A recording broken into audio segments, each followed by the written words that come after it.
couple minutes to go. Yeah, I think so. Or everybody got there. Like, tell us, but is it bad now? For me, it's Yeah. I can turn it off. I think they all got their whites with it though. yeah. So.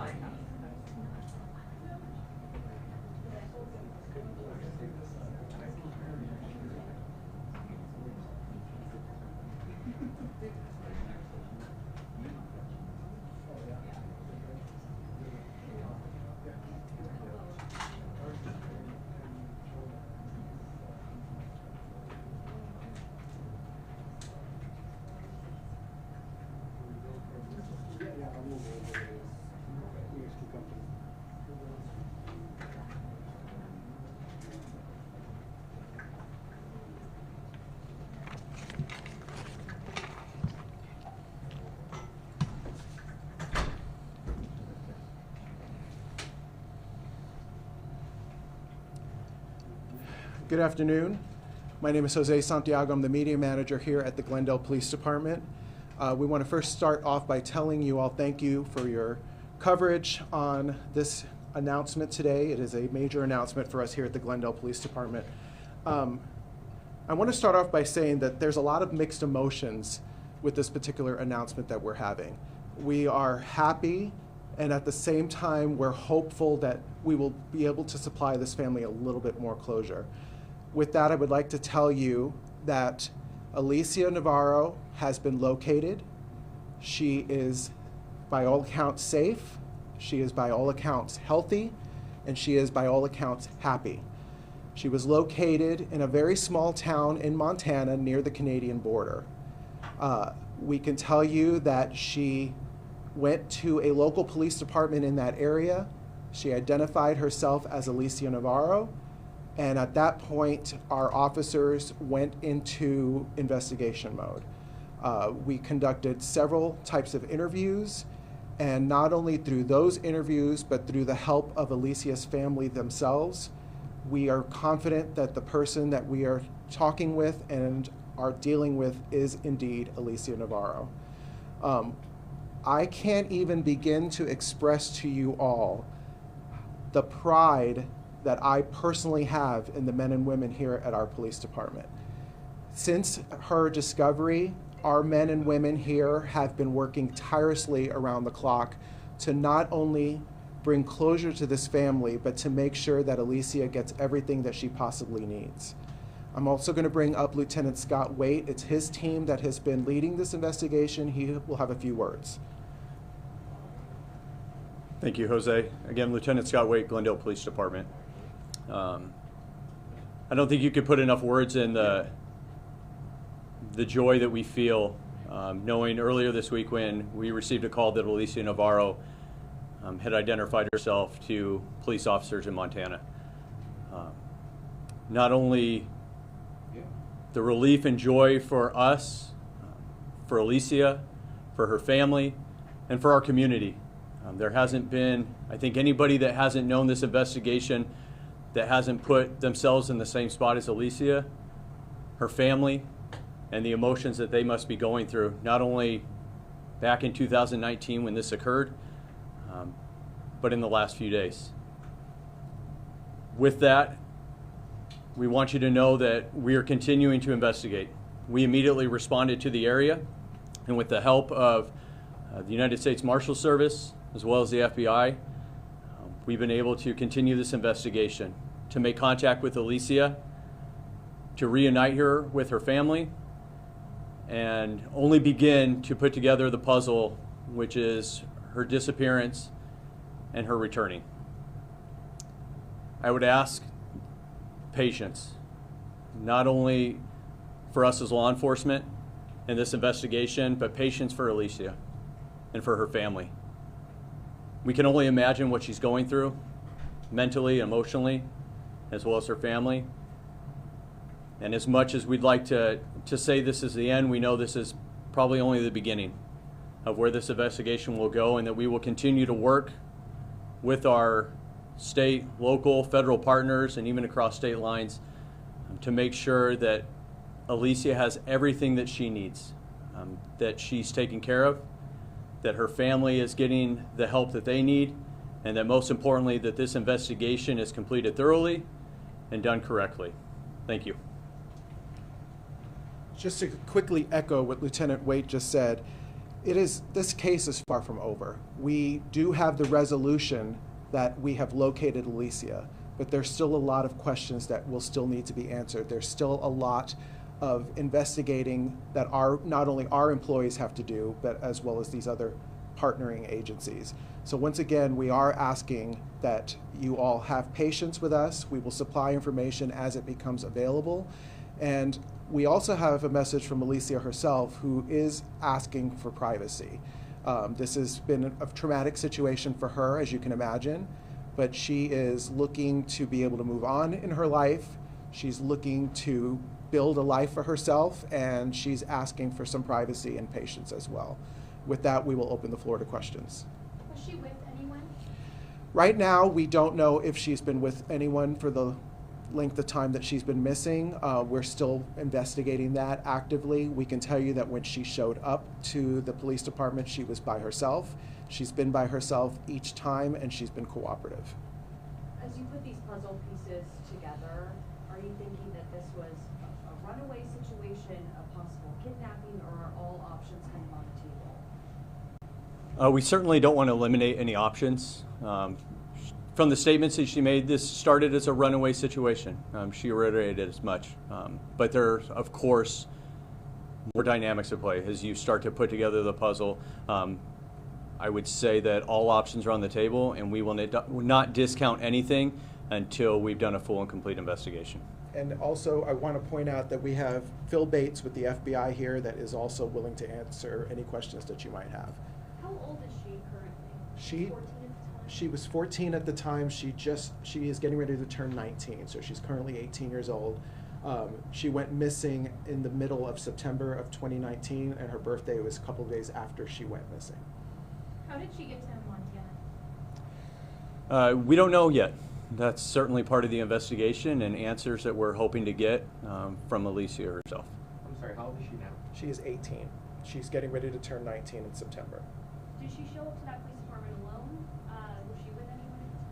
Yeah, so when she came to the police department, she did come alone.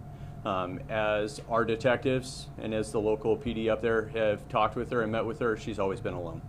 Did you say the name of the town that she went to? At this time, we're not going to release that information, not only out of respect for Alicia and her privacy, but this is a very small town. We can tell you that it is close to the Canadian border. It's about 40 miles from the Canadian border in Montana, and they are working alongside us to help resolve all the questions that we have in this case. So out of respect for the investigation as well as the respect for Alicia's privacy, we're withholding that. Is anyone facing charges currently, or could anyone potentially face charges? I mean, there's always the potential that somebody could face charges. As this investigation unfolds and we get more clarification on what happened to her, that's certainly a possibility, but I can't say that there's anything imminent or pending at this time. You mentioned she turned herself into a police department. Would that be Montana? She was in Montana, and turning herself in is a strong statement. Sorry, She showed up to a police department. She identified herself as Alicia Navarro, and she basically asked for help to clear her off of a missing juvenile list. She, by all accounts, went on her own free will. She is not in any kind of trouble. She's not facing any kind of charges. She is not being held anywhere. She is coming and going at her own free will, and she has been extremely cooperative with not only our folks, but our federal partners as well. Does she want to come back to Arizona? I still think it's really early in her healing process as to where she wants to stay, and that's certainly up to her, and we will help her in any way possible to make sure that she is in her best situation and the most comfortable that she could possibly be. I know that her mom has been searching for her since she went missing. You said that you were able to reunite her family and her. Were you there for that? Can you describe what that was like? Emotionally overwhelming, not only for the mother, but for Alicia herself. With respect to the family, I'm not going to go into specifics on how that reunification was done, but I can say for everybody involved, including the detectives, it was extremely overwhelming. Which family members were there for that reunification? The first notification was to her mother, and that was the first notification and I would say reunification that's happened. Did the investigation ever indicate Montana? So throughout the last few years, there's been a lot of tips, leads, citizen upon citizen who's wanted to help with this investigation. And I can tell you that each tip and lead were looked into. As to specifics, where there were any in Montana, I would have to look back and see. But I know that there are some that spanned across all parts of this country. I know it's early, but like, was she staying with a friend in Montana? Where was We she? just don't know the answer to that question right now. Right now, those are some of the questions that we have. She's overwhelmed. She's overwhelmed. She realizes that there's been a lot of attention on this case. She is very knowledgeable as far as that's concerned. Right now, her priority is to work with us. She wanted to talk to her mom, and she wanted to make sure her mother knew she was okay, and we're taking it day by day, step by step with her. You know, it's important to tag along to what Lieutenant Waite just said. With this case, there were literally thousands of tips that would come in on this case. This has been going on for nearly 4 years now, and every one of those tips, every one of those possibilities were looked into, investigated, and we're just happy to say that she did indeed come forward, and we feel very strongly that this is Alicia. I know she had let her know before she left. Do we know that, or can we confirm that she did indeed leave her house voluntarily? From every indication that she's given us, and again, it's very early in the investigation, and I need to stress again patience and that it is early, but every indication she's given us so far is that she willfully left her home, her own free will and choice. Now, the dynamics surrounding that decision are obviously something that we're looking into. I know we have an FBI representative here. I don't know if he wants to share his role in all of this. And this is Phil Bates. As with every missing juvenile case, the FBI assists our state and local partners with intelligence gathering and with other resources as necessary. This is no different in this case. We provided support to the Glendale Police Department and will continue to support both here in Arizona and in Montana.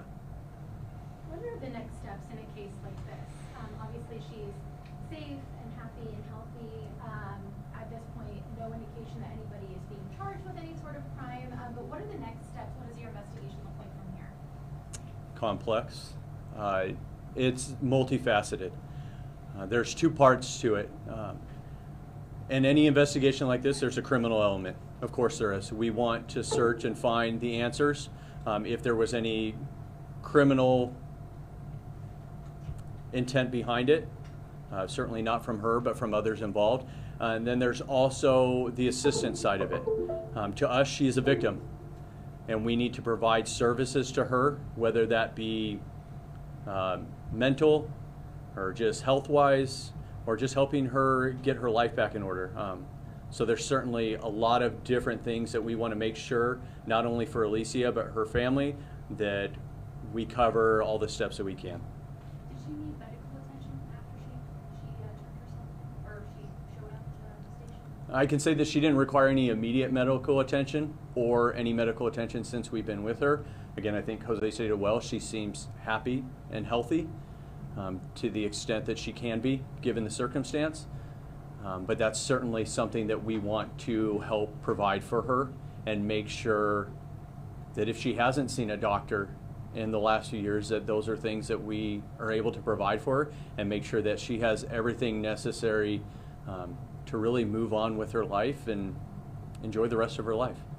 Was there any social media involvement, things that we did speak on when she first left, that somebody probably did speak to her and convince her to house through social media? Could that be the case? So that's part of any investigation. That was obviously part of the initial investigation. The family was very supportive and cooperative in providing whatever information that they had as to her, we'll call social media fingerprint. and what she was using. I can tell you that we followed those leads extensively. We continue to follow them. We continue to look back from the very day, minute, hour that she left and try and go down every lead that we can to see if that'll provide answers. And certainly now that hasn't stopped and will continue. Any inclination of why now? And a lot of these cases don't turn out like this, so can you tell us your reaction as well? I think for Alicia is that she felt like now was the time that, whether it's emotionally, mentally, that she wants to take the next steps in her life. She's expressed a desire to move forward in life and do the things that a normal, healthy adult would do. And we certainly want to help her get those. So I can't say that there's any single triggering moment. I think there's probably been a long progression for her in the journey that she's taken. And we are more than happy, ready and willing to help her through the rest of her path. Is Alicia still in Montana? I'm sorry if you mentioned that already or not. Yes, she is still there with the local police up there, with our investigators, and we are continuing to help her in whatever way we can. Can you tell us when she went to a police department? Was it within the last few days? Within the last few days. Once we wrap up this press conference, we will be emailing out to your desks a photograph that was taken of her when she arrived at the police department. I will tell you, just to be direct, she doesn't look much different than she did when she disappeared. She is 18 years old, she's getting ready to turn 19, but her appearance is still that of a very young-looking young lady. Besides the photograph that we will be releasing, we will send 2 very small video clips of a very small portion of interviews that were done by our officers via FaceTime prior to seeing her face-to-face. Alicia is, by all accounts, again, she just appears to be in good spirits. She really just wants to move on with her life.